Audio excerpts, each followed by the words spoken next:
एक और नई वीडियो में आप लोग का फिर से स्वागत है। आज के इस वीडियो के अंदर मैं आप लोगों के पास लेके आया हूँ अपकमिंग जो अफोर्डेबल्स आ रहे हैं, जितने भी गुड़गांव, सोना, फर्रुख नगर की मार्केट में, उन सब के ऊपर ये वीडियो रहने वाला है। फर्स्ट ऑफ ऑल मैं आप लोगों से रिक्वेस्ट करूंगा, अगर आप लोग चैनल पे पहली बार आए हो तो प्लीज चैनल को सब्सक्राइब करें, वीडियो को लाइक करें वीडियो देखने के बाद, और अपने थॉट्स आप कमेंट करके बता सकते हो कि आपके क्या थॉट्स हैं अफोर्डेबल के बारे में और आपके हिसाब से कौन से बेटर है। तो फर्स्ट ऑफ ऑल मैं अपना जो गाइडेंस आपको देता हूँ वो मैं आपको पहले देता हूँ। जो 3 लोकेशन है, सोना, फर्रुख नगर, मतलब मेनली जो आ रहे हैं, मेनली सोना में आ रहे हैं, फर्रुख नगर में आ रहे हैं। अभी तो ये 2 लोकेशंस है जो प्रोजेक्ट्स अभी अपकमिंग में है। टोटल 5 प्रोजेक्ट आप कंसिडर कर सकते हो। जो फर्स्ट वन, 2 प्रोजेक्ट तो लाइव हैं, 3 जो अपकमिंग में आएंगे। जो 2 लाइव हैं, सबसे पहले हम उनके बारे में डिस्कशन करते हैं। First one is Rajgriham in sector 25 Sohna. बहुत सारे लोगों मिक्स रिव्यूज आ रहे हैं राजगृहम को लेके।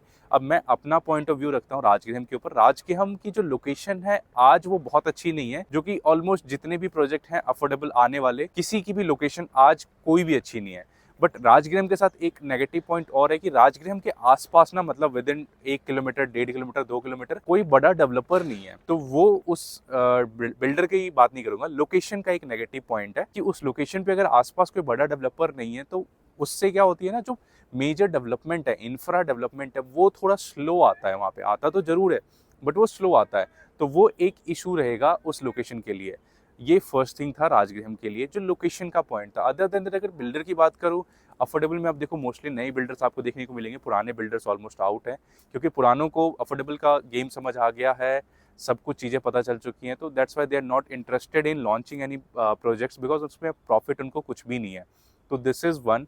सेकेंड की बात करूँ जो राजगृहम के बाद जो लाइव है, that is diplomats in sector 3 Farrukh Nagar. आप में से कई लोगों ने मेरे पे कॉल कर लिया, मैसेज कर लिया, अभिनीत तुम्हारा सजेशन क्या है डिप्लोमेट के लिए। देखो डिप्लोमेट एज अ ब्रांड अगर मैं बताऊं, उन्होंने गुड़गांव के अंदर सेक्टर 110 के अंदर एक प्रोजेक्ट है जो अभी चल रहा है उनका अंडर कंस्ट्रक्शन, जिसकी पोजीशन 1.5 साल के अंदर रहने वाली है। ऑन टाइम कंस्ट्रक्शन है, अच्छी चीज़ें चल रही हैं। But if you ask me कि अभिनीत सेक्टर 3 फर्रुख नगर का क्या है, देखो बिल्डर यहाँ अच्छा है बट लोकेशन की बात करूँ तो लोकेशन आज की लोकेशन नहीं है, वो लोकेशन फ्यूचर में बनेगी। एंड इन्वेस्टमेंट हमेशा वहीं वर्कआउट करती है जहाँ फ्यूचर में लोकेशन बने। तो ये कॉल आपकी रहेगी कि आप कितने टाइम फ्रेम के लिए कोई प्रॉपर्टी परचेज करें। अब लेट सपोज एक छोटी सी बात करें, कोई भी अफोर्डेबल जब हम खरीदते हैं तो एक छोटा सबसे मिनिमम टाइम पीरियड होता है, वो है 5 साल। उससे पहले तो कोई बेच ही नहीं सकता।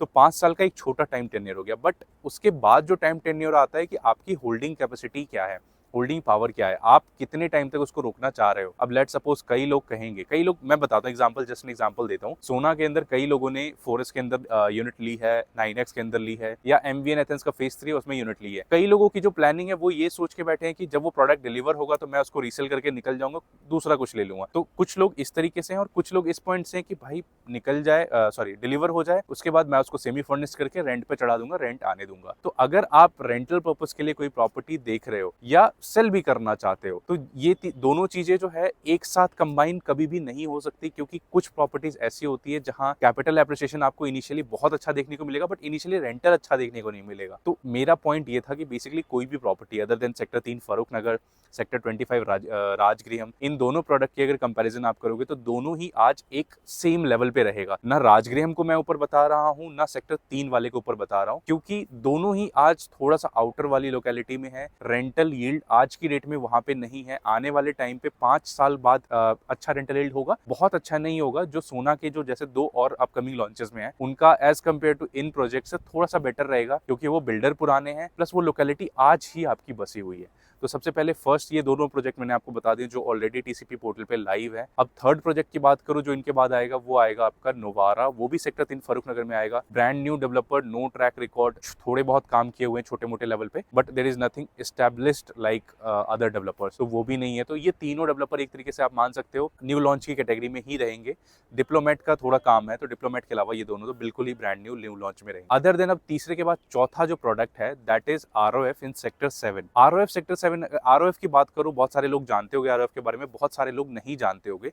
तो जिनको नहीं पता ROF का, मैं एक लगभग आइडिया दे देता हूँ। ROF ने गुड़गांव, सोना के अंदर अगर 2 लोकेशन की बात करूं तो ऑलमोस्ट 22 प्रोजेक्ट लॉन्च किए हैं, जिसमें से आज की डेट में 11 से 12 डिलीवर कर दिए हैं उन्होंने। और जो 11 से 12 डिलीवर करे हैं उसमें से 90% पॉजिटिव रिव्यू है, सॉरी 95% पॉजिटिव रिव्यूज है, 5% नेगेटिव रिव्यू है। क्योंकि कोई भी प्रोडक्ट जब डिलीवर होता है, जिस टाइम पे डिलीवर होता है, स्टार्टिंग में उसमें इश्यूज आते हैं, बट टाइम टाइम के साथ वो चीजें जो इश्यूज होते हैं वो सॉल्व हो जाती हैं। तो सेम गोज विद आरओएफ कि आरओएफ ने भी टाइम के साथ उसको इश्यूज को क्लियर कर रहे हैं, और जिनकी पोजीशन पहले हो गई थी उसको क्लियर कर चुके हैं।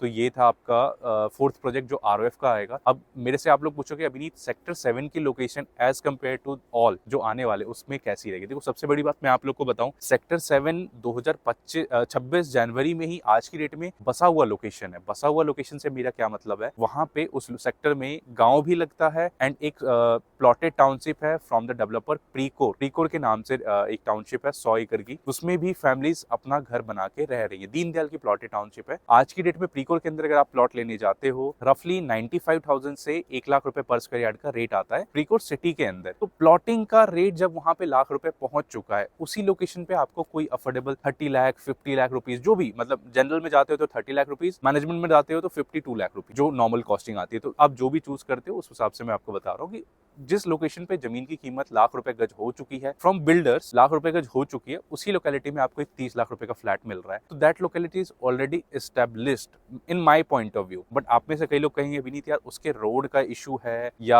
आगे पीछे कोई और अच्छी क्लैरिटी नहीं है उसकी। अब देखो मैं एक चीज कहता हूँ, अगर सारी क्लैरिटी आपको डे 1 पे मिल जाएगी ना, तो वो फिर उसमें एप्लीकेशन इतनी ज्यादा आएगी ना कि आपका ड्रॉ में नाम ही नहीं निकलेगा। जस्ट लाइक 4S का जो अफोर्डेबल आया था एस्टर एवेन्यू, 4S में डे 1 से सबको क्लैरिटी थी। हाई टेंशन वायर प्रोजेक्ट में था बट क्लैरिटी एज इन की कनेक्टिविटी, रोड और सारी चीजों को लेके कितने फ्लैट हैं क्या है। तो एप्लीकेशन आपने देखा कितनी आई है। तो क्लैरिटी जब मिलती है ना तो सबको सिमिलर क्लैरिटी मिलती है। बट जब क्लैरिटी नहीं होती है ना, फ्यूचर देखने की बात होती है, तो हर किसी में ये कैपेबिलिटी नहीं होती है कि वो फ्यूचर को देख ले, फ्यूचर को समझ ले। तो मेरी आप लोगों से यही रिक्वेस्ट है कि अगर आप लोग थोड़े से R&D करने में एक्सपर्ट हो या नहीं भी हो, तो टाइम निकाल के आरओएफ के लिए R&D करो, सेक्टर 25 के लिए R&D करो, सेक्टर 3 के लिए R&D करो, फरूख नगर सेक्टर 3, सारे लोकेशंस को आप फिजिकली जाके कंपेयर करो। क्योंकि जब तक आप फिजिकली विजिट नहीं करोगे, आपके पास क्लिक ही नहीं होगी कि यार क्या चूज करे क्या ना करे। अगर आप वीडियोस देख के प्रॉपर्टी परचेज करते रह जाओगे तो फिर आप किसी को आप किसी के भरोसे पे काम कर रहे हो, आप खुद के बेसिस पे चीजें नहीं हैंडल कर रहे हो। तो it's my humble request to all of you कि प्लीज जो ये 5 प्रोजेक्ट्स हैं, 4 का नाम लिया है, एक अभी भी पेंडिंग है, जो ये 5 प्रोजेक्ट्स हैं इनका फिजिकली लोकेशन विजिट करो। इसमें से फिर आप अपने पॉइंट से ले लो कि हाँ मैं फर्स्ट प्रायोरिटी पे इस प्रोजेक्ट को रखूंगा, सेकंड पे इसको रखूंगा, थर्ड पे इसको रखूंगा, क्योंकि इसी तरीके से आप प्रॉपर्टी मैनेज भी कर पाओगे। तो थोड़ा सा आपके लिए हेडेक कम होगा। अदरवाइज तो कई लोग हैं जो वीडियोस देख के करते हैं, but that is perfect for him और परफेक्ट फॉर देम कि जो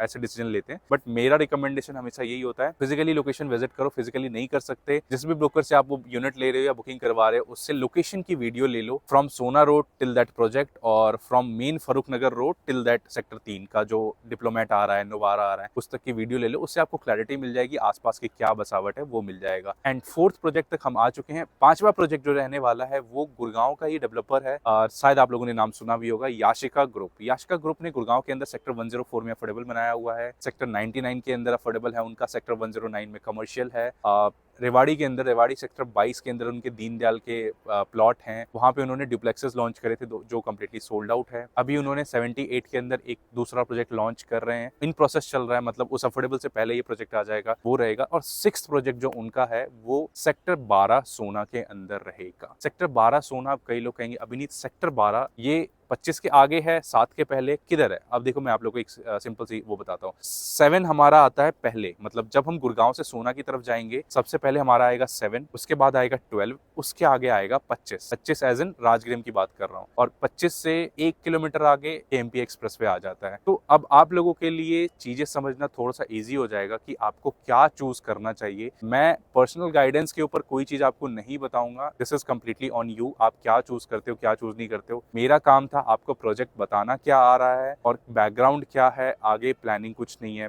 आगे की प्लानिंग वैसे तो बिल्डर्स की पता ही नहीं होती, सिर्फ बड़े डेवलपर्स में, ग्रेड डेवलपर्स में आपको पता होती है कि what they are planning. Affordable में किसी भी बिल्डर की प्लानिंग आप नहीं कर सकते। अब जैसे एक छोटा सा एग्जांपल दूं, बिल्डर का नाम नहीं लूंगा, सेक्टर 4 एंड 5 में एक प्रोजेक्ट आया था अभी से 1 साल पहले, उनका फेज 2 आना था, अफोर्डेबल हाउसिंग का प्रोजेक्ट था, फेज 2 आना था, बट राइट नाउ डेवलपर ने अपना माइंड चेंज कर लिया, अब वो फेज 2 नहीं आ रहा। अब वहां पे वो एक सिंगल या 2 टावर्स लॉन्च करेंगे लग्जरी के अंदर।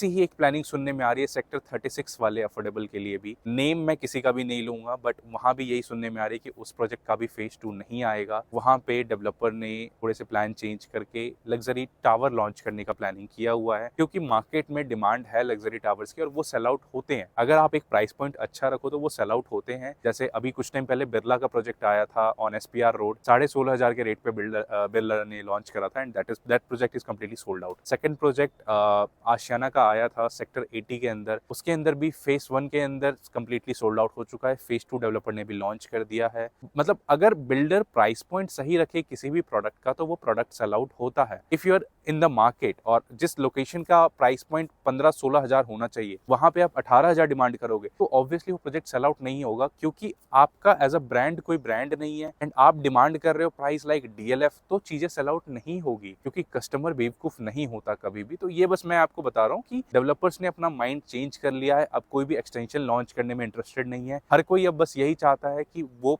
जितना पैसा बना सके उतना पैसा बनाए। उसकी वजह से अब आप फेज 2 के पीछे ना पड़ो, किसी भी प्रोजेक्ट के फेज 2 के पीछे जो आपको लाइव आते हुए दिख रहे हैं उसमें ट्राई करो। नहीं निकला तो आने वाले टाइम पे अगर फेज 2 आया आप उसमें भी ट्राई कर लेना, नहीं आया तो कोई बात नहीं, आप वैसे तो ट्राई कर ही रहे हो। और अगर आप में से किसी को सेक्टर 7 ROF के मैनेजमेंट कोटा की यूनिट चाहिए तो मेरे पास यूनिट है सेक्टर 7 मैनेजमेंट कोटा के अंदर, एंड सेक्टर 12 जो याशिका का प्रोजेक्ट आ रहा है उसके अंदर भी मैनेजमेंट कोटा की यूनिट है मेरे पास। अभी इनिशियल स्टेज है याशिका का, तो अभी मैं बहुत अच्छा रेट आपको दे सकता हूँ, बट रेट मैं ऑन कॉल डिस्क्लोज नहीं कर सकता हूँ। You have to meet me in person, ताकि मैं आपको थोड़ा सा ईजी रेट और अच्छा रेट दे पाऊँ। ऑन कॉल कई चीजें आ जाती हैं जिसकी वजह से मैं रेट नहीं दे पाऊंगा आप लोगों को, but in person when we meet मैं आपको एक बहुत अच्छा रेट दूंगा। और किसी को देखना है कि बड़ी बैल्कनी वाली यूनिट एग्जैक्टली होती कैसी है तो स्क्रीन पे मेरा नंबर है, आप कॉल करके मेरे से एक बार कंसल्ट कर सकते हैं। मैं आपको शो भी कर दूंगा कि बड़ी बैल्कनी की यूनिट एक्चुअली बनती कैसे है और दिखती कैसे है, बनती कैसे नहीं सॉरी दिखती कैसे और क्या बेनिफिट है। If you are someone who is looking for affordable housing under management quota तो स्क्रीन पे मेरा नंबर है, आप कॉल करके कंसल्ट कर सकते हो। Thank you for watching this video till here.